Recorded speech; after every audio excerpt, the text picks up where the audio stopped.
Part 1. Becoming a Mistress. Chapter 1. Why become a mistress? Some unexpected pleasures. When we are flat on our backs, there is no way to look but up. Roger W. Babson. For my readers who have already tasted the heady wine of total control over a submissive male, this question may seem absurd. The answer is so obvious. Being a mistress is fun. Female dominance offers the mistress a cornucopia of delights. The submissive male enjoys it too, although there are moments in scene which he may not seem to do so. But why should a woman enjoy forcing her beloved husband into a humiliating costume of corset, high heels, and ruffled sissy panties? What would make a man, often a powerful, highly paid professional, gladly submit to a severe spanking while so attired? What is so much fun about playing power games? The reasons generally fall into three categories. First, the joy of escape into a fantasy world. Second, the sheer sensual delight of the costumes, the risks, and the physical stimulation. Third, the bliss of sharing the deepest possible intimacy and trust with another human being. The joy of fantasy. No matter how pleasant and fulfilling your daily life is, sometimes you need to escape from your role as a responsible adult, dutiful worker, or dedicated family member. The more stressful that role is, the further it is from your own deepest impulses, the more you need an escape from the limitations of everyday life. Some people use alcohol, drugs, or gambling to transcend their ordinary lives, but these activities generally prove to be both destructive and unsatisfying. But the escape provided by a rich fantasy life can be constructive and extraordinarily fulfilling. Instead of destroying true intimacy, shared fantasy increases it. Instead of harming the body, sexual release helps it. Instead of stifling the needs of your true self, fantasy allows you to express and realize your deeper needs, and in the process, fantasy brings forth a new, stronger reality, a new and powerful self. The practice of female domination allows the mistress to express her power, the tough and controlling part of herself that may be unacceptable at work or in the community. When you assume the role of mistress with its attendant garb, behavior, speech, and rituals, you may feel like you are becoming someone else. In the process, you will find yourself allowed to say and do things strictly forbidden in ordinary life. Paradoxically, that someone else is yourself, just a part of yourself that you don't ordinarily allow to speak. The transformation is uniquely liberating. Letting your wicked and powerful inner self out to play is more than a sure cure for stress. In Jungian terms, it is a way of integrating your shadow, the hidden and rejected self. Becoming a dominatrix may at first seem schizophrenic, especially if you are still a nice girl. Later, you will find the mistress's powers infiltrating your daily life. For example, you may become more assertive in ordinary situations. If you can imagine commanding your leering male boss to lick your shoes for daring to take a liberty with you, you may react with the proper icy disdain, plus lawsuit, when he sexually harasses you, instead of asking yourself what you did to invite his unspeakable caresses. Eventually, your dominatrix self will be not the opposite of your actual self, but a playful intensification of it. As a mistress, you will be able to command the respect you may not otherwise receive, because on many levels, our culture devalues the female and exalts the male. Every day, women suffer the onslaughts of power-maddened males, from rowdy construction workers to condescending bankers. Congress alone should turn any self-respecting woman into a dominatrix. It is a positive pleasure to come home from an encounter with a stupid, crude, or demeaning male to a sissy maid who worships and adores your divine femaleness. A properly trained male submissive will respect all the attributes of the female, from our pedicured feet to our delicate panties to our beautiful hair, and yes, our power as well. Moreover, you will enjoy the thrill of rebelling against all the deluded creatures, male and female, who taught you that men must be placated, appeased, and served. As a mistress, you will order a male to placate, appease, and serve you, a welcome change. There is also the simple excitement of power, which has been called the greatest aphrodisiac. Having your commands obeyed, your womanhood worshipped, your lightest wishes treated as urgent commands is extremely arousing. You will learn to revel in the wicked thrills of power, forcing a man into helpless bondage, ordering him to act as your maid, demanding hours of oral service from his willing mouth and tongue. The infliction of play punishment becomes a thrilling experience, for your blows, which he deserves and desires, will not only produce gratifying evidence of your power in the form of tears, cries, and reddened nether cheeks, they will also produce a change in your partner's behavior. Most of us wish to have an effect on this world, and being a mistress produces quite entertaining and immediate effects. A practical pleasure, but one not to be scorned, is the maid service a wise mistress can extract from her submissive. Most men must beg, nag, or scold their men into doing housework to no avail. Whether doing housework is part of your submissive's fantasy, and it may well not be, negotiating power play can make negotiating other roles much easier. If you have a sissy maid, your house cleaning days may well be over, for he takes pleasure in serving. Cooking, house cleaning, laundry, especially delicate hand laundry, can all become part of his sexual satisfaction and evidence of your growing power. The new and powerless self.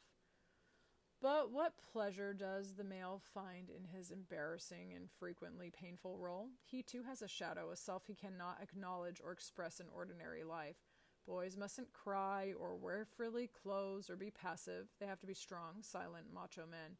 His role as sissy maid or a well-spanked schoolboy or diapered baby permits him to express forbidden emotions and wear taboo clothing. If he simply wants openly and sincerely to surrender his will to a woman, that need, as intense and undeniable as thirst, can finally be slaked and seen. Given society's constant demands on men to be masculine, to take charge, to succeed, to get it up and keep it up, to do instead of be, it is no wonder that some of the strongest, brightest, and most successful males seek contact with their hidden selves through submission to a woman's firm but kindly rule. The pleasures of the submissive are the polar opposites of, and therefore closely akin to, the pleasures of the mistress. It is a truism that all polarities express the opposite ends of a single principle or idea. Like yin and yang, darkness and light, submissive male and dominant female need one another to be complete.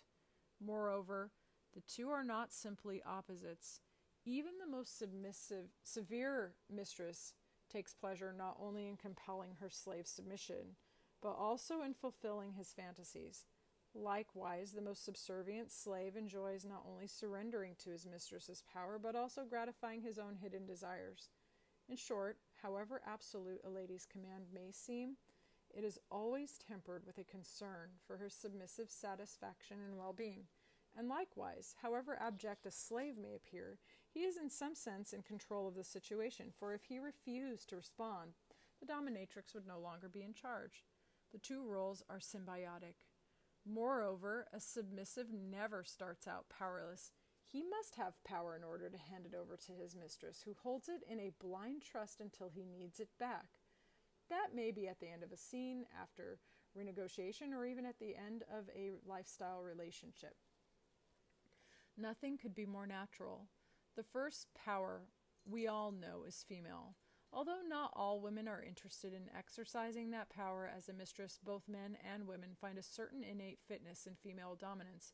It is a return to childhood and the loving rule of our mothers, who might punish, but who always forgave.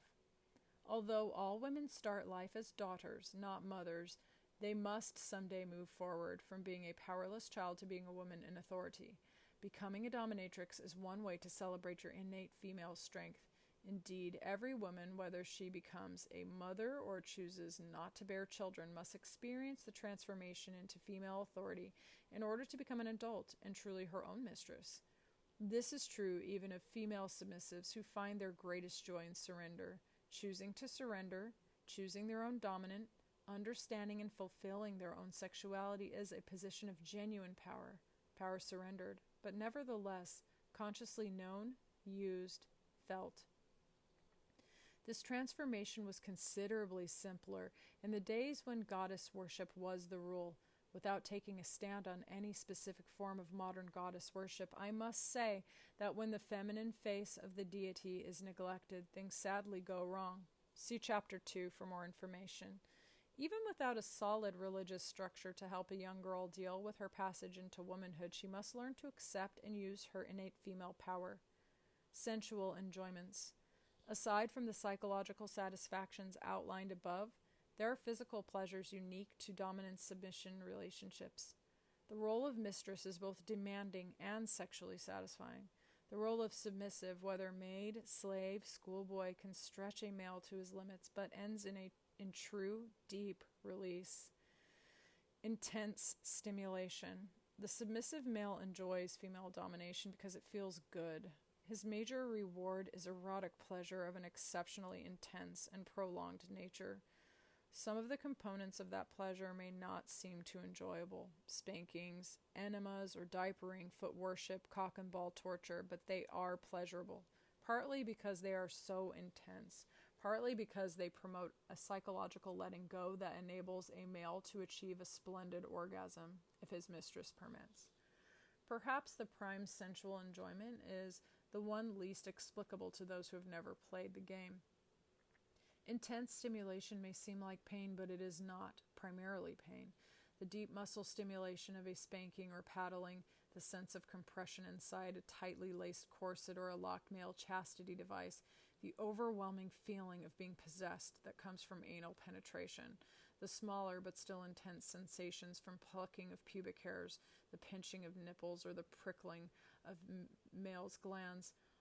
All these are intense stimulations. Under their influence, the male forgets himself and his worries, becoming more than a sexual toy for an all-powerful female tyrant. His mind cannot drift toward work or money or any other mundane consideration. He is bombarded by sensations, some painful, some pleasurable, some mixed, but all intense. Within the world of fantasy, all these feelings are not only permitted but encouraged, and they are enjoyed at the will of an imperious and often capricious mistress.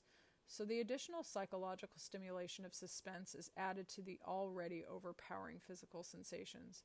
Best of all, he is not permitted to spoil the stimulation by reaching orgasm. The sensation of being simultaneously urged forward and held back, both whipped and curbed, is the great defining experience of male submission. The result is stimulation added to stimulation, multiplied, reduplicated, intensified almost to screaming point. Then the sudden release of orgasm.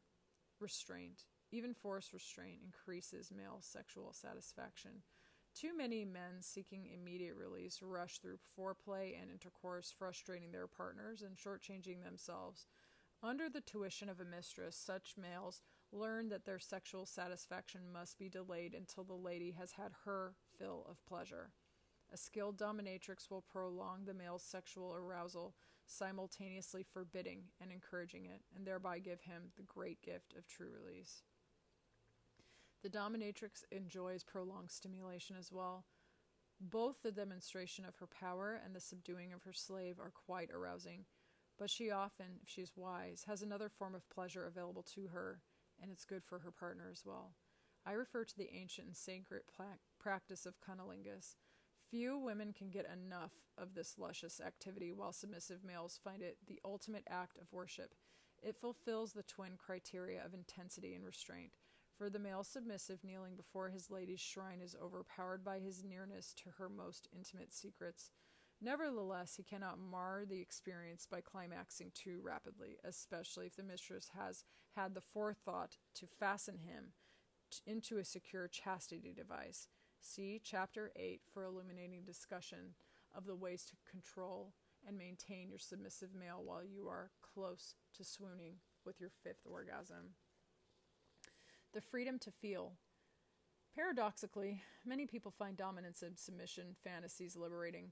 Under the feigned duress lies real permission to let go and enjoy acts, clothes, or sensation that are otherwise strictly forbidden. Moreover, the submissive need feel no guilt for enjoying these things. Not only did his cruel mistress force him into those ruffled panties or that demeaning position of servitude, she also punished him for his transgression. The scenario of misbehavior, punishment, and forgiveness is a classic Aristotelian plot that offers both actors their traditional catharsis. The submissive release also includes tears. During dominance play, many submissives resolve other tensions in their lives. Some males cannot cry except in the context of the game. Others need to express other taboo emotions: fear, anger, rebellion, contrition, or helplessness. After his forbidden outburst, the mistress punishes him and then offers forgiveness and consolation. Submissive males, especially those in positions of extraordinary responsibility, also seek respite from the stress of constant decision-making. It's a relief to be told precisely what to do and how to do it, to have the penalties for mistakes so clear-cut and so immediate. A session of schoolboy discipline, for example, may be painful, but it is also sure to have a happy ending. Real life is never so well choreographed or so satisfying. Forbidden silk and lace and leather. Yet another attraction of female domination is the chance to wear different clothes. Costumes like uniforms transform and identify their wearers.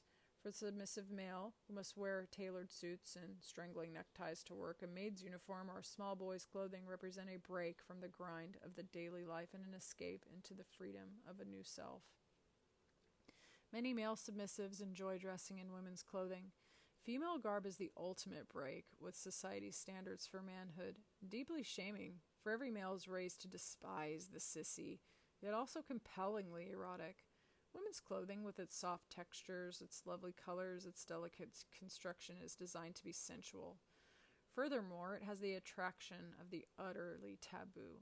A man in female dress is far beyond the bounds of the acceptable and is therefore free. Lastly, it is associated with women and their mysteries and the sexual bliss they may grant the male. Many males believe, wrongly, God knows, that women's lives are far easier than men. Is it any wonder that they seek an escape in the clothing and accessories of the blessed female? Sharing intimacy and trust. Without trust, a healthy dominance and submissive relationship is not possible. Only trust allows partners to discuss their fantasies in the first place, much less act them out in great detail, especially if the fantasy entails servitude, bondage, humiliation, or pain. And what submissive fantasies do not? The deepest possible trust is necessary to make the relationship work in the long term. Although some people find it easier to share their sexual secrets with strangers, many others find such trust takes time to build. For them, one-night stands are out of the question. It is impossible to pick a man up, learn his needs, fulfill them and yourself, and then disappear, all within the space of a few hours. By giving over his body to his mistress, a submissive male is saying, "I trust you completely." But what does that trust entail? First, the mistress is responsible to know and respect her partner's limits. If she stays too far within his bounds, he may feel frustrated, disappointed, and unsatisfied. If she crosses the line too far, he could be hurt, emotionally or physically. Learning how to push a man to his limits, but not beyond, is a complex process, and it takes time. Nevertheless, once that trust has been established, it is one of the great sources of joy in a relationship. My submissive husband trusts me with his body and knows I will not hurt him more than he needs. He also knows that I am responsive and loving to his more conventional needs, so that he can trust me with his life as well as with a razor, some soap, and his testicles. Perhaps most important, sharing fantasies deepens the bonds between partners. A submissive man who knows his wife or lover understands his deepest sexual needs he may have always been too ashamed of and too frightened to share, will be contented, faithful, and affectionate. A dominant woman who understands her husband's fantasies well enough to construct a satisfying scene for him will also understand other things about him, and she will be strong enough to demand her rights should he attempt to grow domineering in their daily relationship. Marriage in which the wife is dominant are often the most egalitarian, the most satisfying. Furthermore, the dominant-submission relationship is often played out as a switch. One time he takes control, the next he does. Such trust and intimacy are bound to make a very happy marriage. If you are interested in the step-by-step creation of such intimacy, skip chapter 2 and go on to chapter 3. If you still have doubts, read chapter 2 before you go on.